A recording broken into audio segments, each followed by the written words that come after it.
Time sponsorship में सबसे ज्यादा पूछे जाने वाला सवाल होता है हम स्पॉन्सर लाइसेंस के लिए कब अप्लाई करें। Let me tell you, sponsor licence के एक्सेप्टेंस में सबसे मेजर रोल होता है टाइमिंग का। तो रियल क्वेश्चन ये है कब आपकी कंपनी स्पॉन्सर लाइसेंस अप्लाई करने के लिए रेडी होती है और कब अप्रूवल के चांसेस सबसे ज्यादा होते हैं।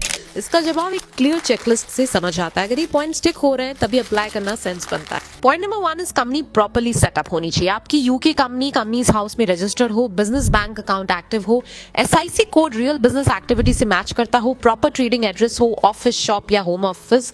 सिर्फ पेपर कंपनी होगी तो रेफ्यूजल का रिस्क ऑटोमेटिकली हाई होता है। पॉइंट नंबर 2, कंपनी या तो जेन्युइनली ट्रेडिंग हो या रेडी टू ट्रेड हो। उसका मतलब वेबसाइट या प्रोफेशनल ऑनलाइन प्रेजेंस हो, मार्केटिंग एक्टिविटी चल रही हो, इनवॉइसेस, सप्लायर्स या क्लाइंट डिस्कशंस हो, एक क्लियर बिजनेस प्लान हो जो ऑपरेशंस एक्सप्लेन करे।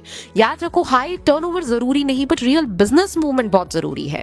And now comes point number 3, which is most important. Can you actually afford the sponsored role? यहाँ लोग सबसे ज्यादा गलती करते हैं।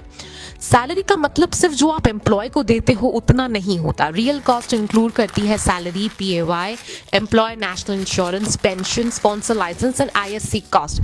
एग्जाम्पल समझो, अगर सैलरी 3000 पाउंड पर मंथ है तो कंपनी के लिए एक्चुअल कॉस्ट होती है अप्रॉक्स 3400 पाउंड पर मंथ। अब खुद से आपको सवाल पूछना है, क्या मेरी कंपनी हर single month 3400 pound per month comfortably pay कर सकती है और ये पेमेंट फ्यूचर इनकम पे डिपेंडेंट ना हो, बिजनेस ग्रो हो जाएगा पे बेस्ड ना हो, नेक्स्ट मंथ क्लाइंट आ जाएगा पे रिलाई ना करे। अगर सैलरी अजम्पशंस पे चल रही है तो ऑनेस्टली आप अभी स्पॉन्सर लाइसेंस के लिए रेडी नहीं हो। सिंपल रूल समझो, सैलरी कॉस्ट आइडियली कंपनी के मंथली प्रॉफिट का आधा भी नहीं होनी चाहिए। अब हम एग्जांपल के जरिए समझने की कोशिश करते हैं which is the best time to apply for sponsor licence. अब आप समझो कि कोई कंपनी जिसका प्रॉफिट है 8000 पाउंड पर मंथ और सैलरी है 3400 पाउंड। अगर आप इसको डिवाइड करते तो आता है 42%, मतलब which represent strong case for sponsor licence application. 42% का मतलब ये है कि प्रॉफिट में से कुछ अराउंड 42% जो है वो सैलरी के लिए जा रहा है। अब दूसरा एक केस है बॉर्डर लाइन का। यहाँ पे प्रॉफिट 5000 है, सैलरी है 3250 पाउंड। ठीक है, अब इसको आप डिवाइड करते हो तो आते हैं 65%, मतलब प्रॉफिट का मेजर चंक मोर देन 50% जो है वो सैलरी में जा रहा है। तो यहाँ पे जो है स्पॉन्सर लाइसेंस के लिए अप्लाई किया जा सकता है बट विद स्ट्रॉन्ग डॉक्यूमेंटेशन, क्योंकि ये बॉर्डर लाइन पे है। तीसरा विच इज रॉन्ग टाइमिंग, यहाँ पे प्रॉफिट 3000 पाउंड से सैलरी 3400 पाउंड, दैट मींस यहाँ पे लॉस है एंड हाई रिफ्यूजल रिस्क है। अब एक बात क्लियर कर दूं, ये जो रूल्स हैं ये कहीं पे भी मेंशन नहीं है, कोई गवर्नमेंट की साइट पे भी मेंशन नहीं है।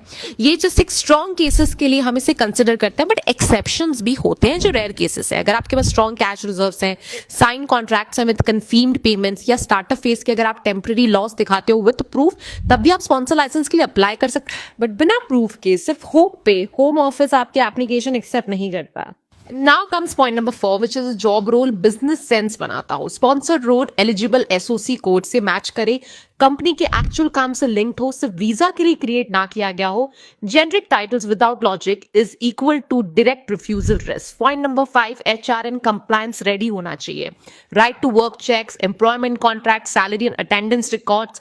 Home Office expect this from day 1 से नॉट लेटर। अब मैं फाइनल क्लोजर दूं, अगर ये सारे पॉइंट स्टिक हो रहे हैं तो भी तब भी आप स्पॉन्सर लाइसेंस अप्लाई करना आपका सेंस बनता है। और अगर आप सिर्फ वीजा प्रेशर में अप्लाई करोगे तो रिजेक्शन का रिस्क बहुत हाई रहेगा। So if you wish to know more about your business, is your business is ready to apply for sponsor license or not, you can DM us and book your one-on-one consultation with us.